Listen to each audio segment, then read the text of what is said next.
Sophia will recount how I took control of my life and put a stop to my husband Xander's destructive influence. For privacy reasons, I'll be using pseudonyms. As a prominent lawyer in my state, anonymity is crucial for various reasons. Let's not delve into the intricacies of my and Xander's love story. We fell in love, got married, and eventually divorced. The love, it seemed, wasn't reciprocal, as Xander cheated on me. The signs were apparent: avoidance, excessive time outside, and frequent business trips, though I wasn't involved in his sizable business. Despite my success as a lawyer, Xander considered me a failure due to earning less than him. One day, during another one of his supposed business trips, I decided to investigate. I discovered a secret Facebook account on his old laptop, confirming my suspicions. He was cheating with a beautiful woman, someone he found more attractive than me, often criticizing my appearance. Heartbroken and angered, I confronted him immediately. "Sandra, are you cheating on me?" "I have proof," I declared. Xander callously responded, "Sophia, you're just not that interesting anymore.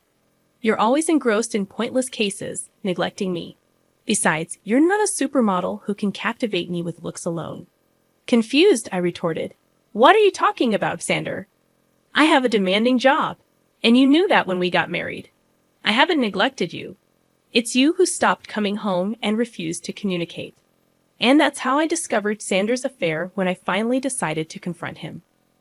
I anticipated a degree of remorse from him, but the cold response I received caught me off guard. He shifted all the blame onto me, justifying his cheating, a claim that held no validity. Refusing to be falsely accused, I pointed out the flaws in his accusations. Instead of defending his position, he turned cold once more and nonchalantly revealed that he was relieved I had discovered his affair.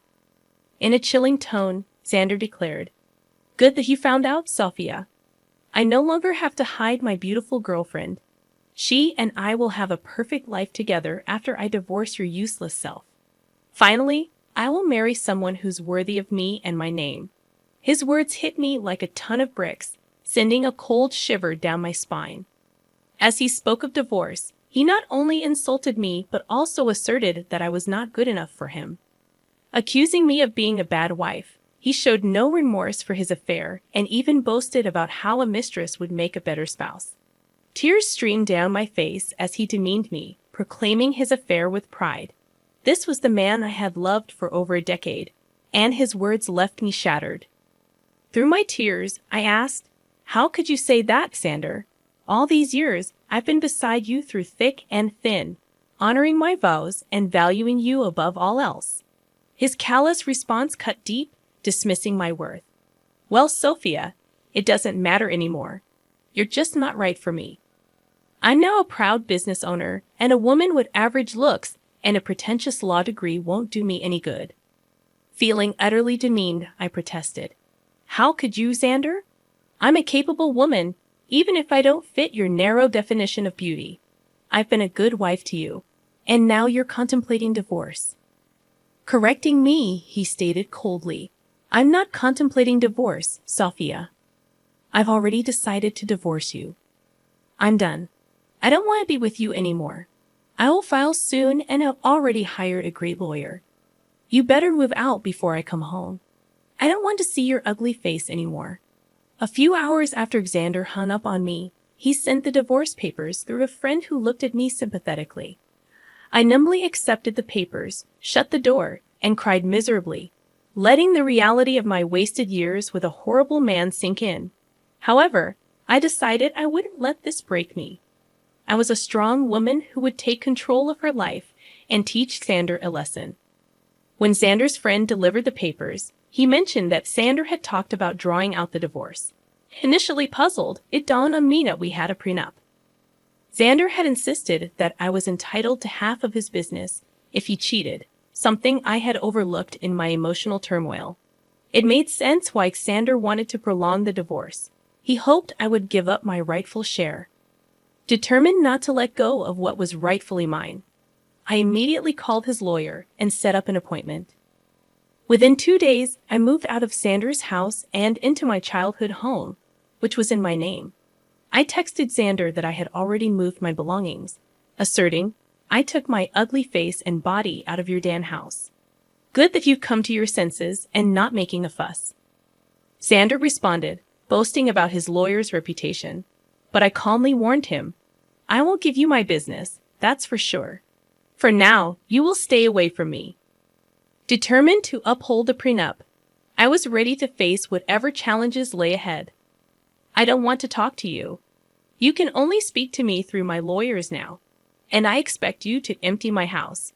Xander's words ignited a surge of boiling rage within me. It's astonishing how anger and hatred can fuel one's determination when faced with such utter contempt. My mind cleared, and I couldn't help but almost laugh at Xander's ignorance. He had no clue who he was up against. Doubtful that his lawyer, Jake, knew either, I arranged a meeting with him at a cafe. Upon seeing me, Jake began to visibly tremble, only calming down upon recognizing me. He seemed confident, but not enough. Jake was a decent lawyer, but he hadn't anticipated facing off against someone like me. Xander never considered me influential, so Jake was utterly unprepared for our encounter. Jake appeared nervous and his hands shook, but I refrained from further intimidation. He wasn't to blame for my predicament. "Hello, Jake. Nice to see you here," I greeted, noticing his surprise. "If you have any doubts, let me clear them for you. Yes, I am the wife." "Ma'am, I'm so sorry. I wasn't expecting you to show up," Jake stammered, flustered by my presence. "The surnames don't match because I got married after I received my law degree. I used my maiden name for official purposes," I explained. "Ah, I see," Jake muttered, visibly uncomfortable. "So I'm guessing you want to drag out this case. That's what my client has told me." "Your client has been misleading you, Jake. He's the one who wants to prolong this case. Isn't that what he told you?" I confronted him directly, knowing my reputation as a lawyer spoke volumes. Jake squirmed under my scrutiny. Accustomed to asking the right questions, I didn't mince words. "You don't have to answer that, Jake. I've known Xander for over a decade. I married that idiot for God's sake. I know what goes through his thick head." Concerned for Jake's predicament, I decided to enlighten him. "Since I know you, and it's not fair on you, I'll tell you the truth about this divorce." "What do you mean, ma'am?" Jake inquired, clearly taken aback. "Did my dear husband mention to you that he cheated on me?" I asked pointedly, watching Jake's expression for confirmation. His reaction spoke volumes, confirming my suspicions. Once again, Jake was caught off guard by my revelation. I won't lie to you guys. It did sting and hurt my ego to admit to my colleague that I had been cheated on. It's not a pleasant experience. However, I knew better than to betray my emotions. No matter how humiliated I felt, I still had the upper hand, and I was well aware of that. Jay, on the other hand, didn't know. He said, No, I don't think my client has told me about that. But he did warn me that, in his words, you would make some baseless accusations because you want to ruin him." "Oh, you poor thing, Jake. Your client has played you like a fiddle. Although it might make you happy to know that Xander thinks you are one of the best lawyers out there. Well, that's a big compliment, but I will never measure up to you, ma'am," Jake confessed. "I wish he had told me that his wife also practices law. He only told me that you work at a law firm. My husband never really took my accomplishments seriously. He had a habit of undermining my work and influence. It was foolish of me to stay with him this long. However, it was smart of me to sign the prenup to save my butt," I shared. Jake was completely taken aback by the mention of the word prenup. He looked shocked, and the term seemed foreign to him. I didn't need to be a rocket scientist to know that he had been ambushed again. Xander had conveniently forgotten to mention the prenup to Jake, perhaps hoping I had forgotten about it. Well, who knows? It didn't matter. Since the word of the prenup was out there, Jake was frazzled. "There's a prenup in this marriage? Your husband hadn't mentioned that. Do you have any proof, ma'am?" Jake inquired. "Oh, I do have plenty of proof, Jake. I brought the papers along. I had a feeling that Xander would try to get out of dealing with the consequences of his actions. Well, not on my watch. I would really like to see the papers, ma'am. Also, I think I would need to see proof of his affair if you have any." Don't worry, Jake. I brought along everything. Like I said, it isn't me who wants to drag out this divorce. The sooner it happens, the better it is for me. I handed over all the evidence to Jake, from messages to pictures and documents. I had all the proof right in my handbag, casually giving them to Jake, knowing that the case would always go in my favor. Jake studied each and every document thoroughly before signing and looking rather defeated. He then looked at me and said, "I see that you have solid proof of everything, ma'am. I had no idea about all of these things. I figured that out, Jake. Also, I know how difficult it is to work with unreliable clients, especially when the opposite party has an equally strong lawyer for their case." "You're right about that, ma'am. I think that's all I needed to talk about today. I believe I need to have a serious conversation with my client before I decide to proceed with his case. I'm sure someone will contact you soon, although I can't say that it will be me." I could tell what Jake was hinting at but didn't comment on it. I thanked him for his time and proceeded to walk out of the cafe. I went straight to work and started to prepare my own documents for the divorce. All the lingering sadness was gone. Now, there was this rage within me that was driving me to make sure Xander suffered for what he had done, and I knew he had no way out of this mess he had created. It took Xander one day to get back to me. He called me on my number despite telling me not to contact him directly. It was funny but not surprising. I knew he would find himself in this situation. When I answered his call, he sounded very pissed off. "What the hell did you say to my lawyer, Sophia?" My, look who's calling after telling me to stay away. "Now what happened with your lawyer, Xander? Stop playing around, Sophia. Tell me what you told him that made him quit today." "Your lawyer quit today? How sad, Xander. I guess you should have been upfront about your situation and who they would be fighting against. You don't know what you're saying? You are a freaking nobody. I won't let you take away my family business." "Oh, I would like to see you try, Xander. I will hire a better lawyer and doubt you. Just wait and watch.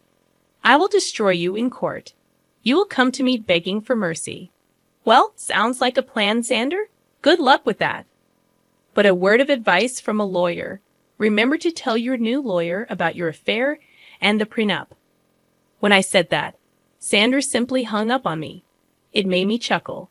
He was in deep trouble but still didn't know it.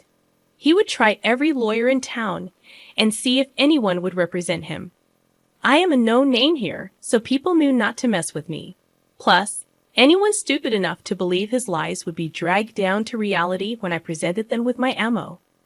Xander said that he would make me beg for mercy.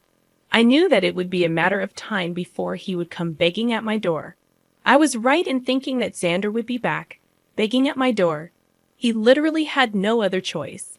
One fine morning, while I was getting ready for work, there was a knock at my door. I was a little confused about who showed up at such an odd time.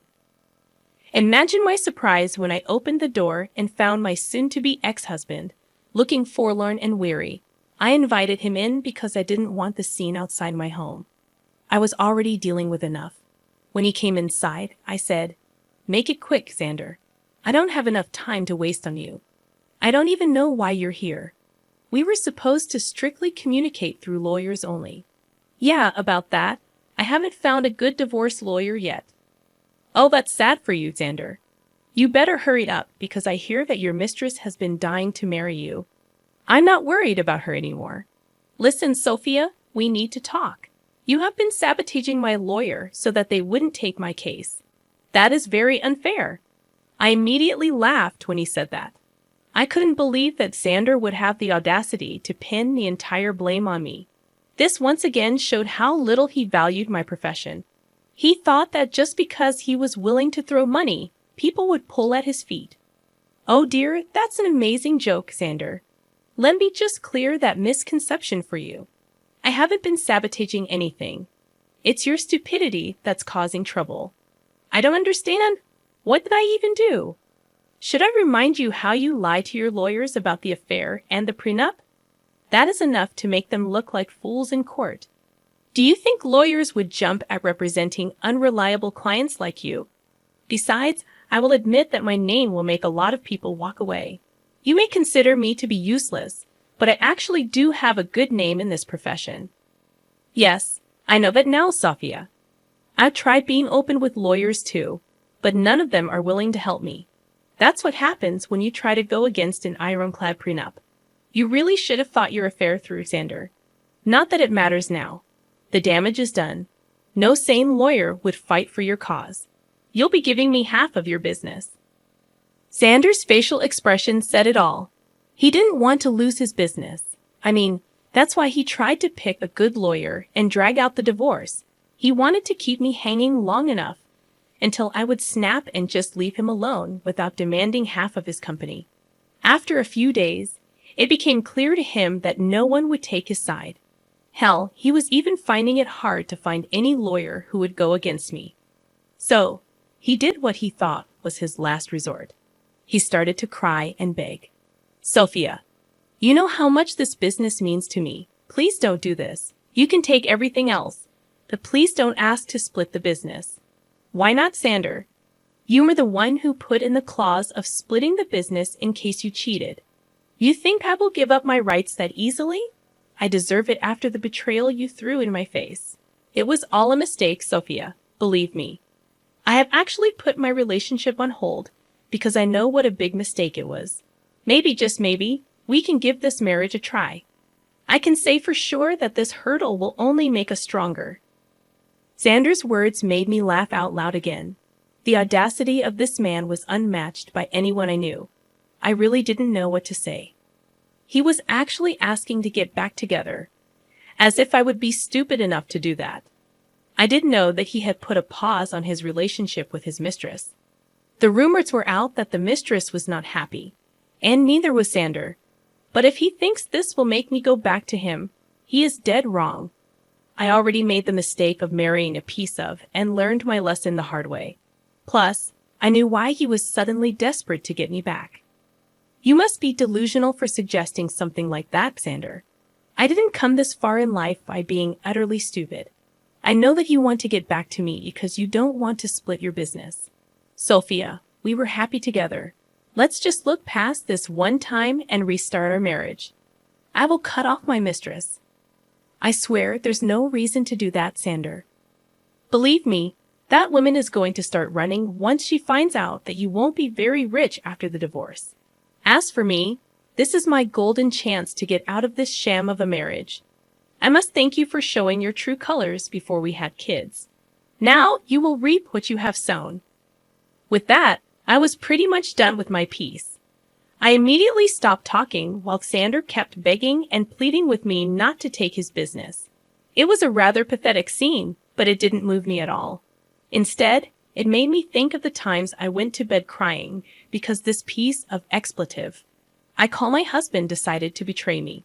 Seeing Xander in a vulnerable place only gave me satisfaction and completed my revenge. Now, I simply needed a clean break to start fresh. Well, I definitely got more than what I had bargained for. Karma hit Xander hard and fast. He tried for weeks to change my mind and make me come back home. I turned a blind eye to everything simply because I wasn't interested in his drama. I was ready to move on. Since he had filed for divorce already, I hired someone from my firm to represent me.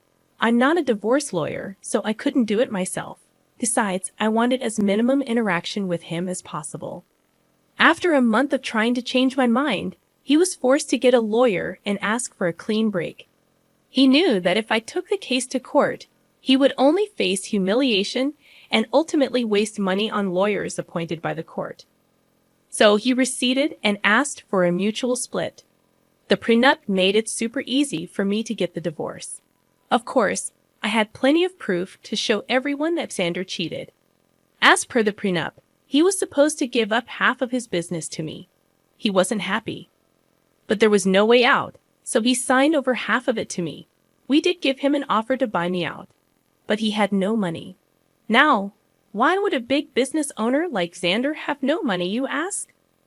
Well, he had spent it all on his mistress, who is now not taking his calls or texts.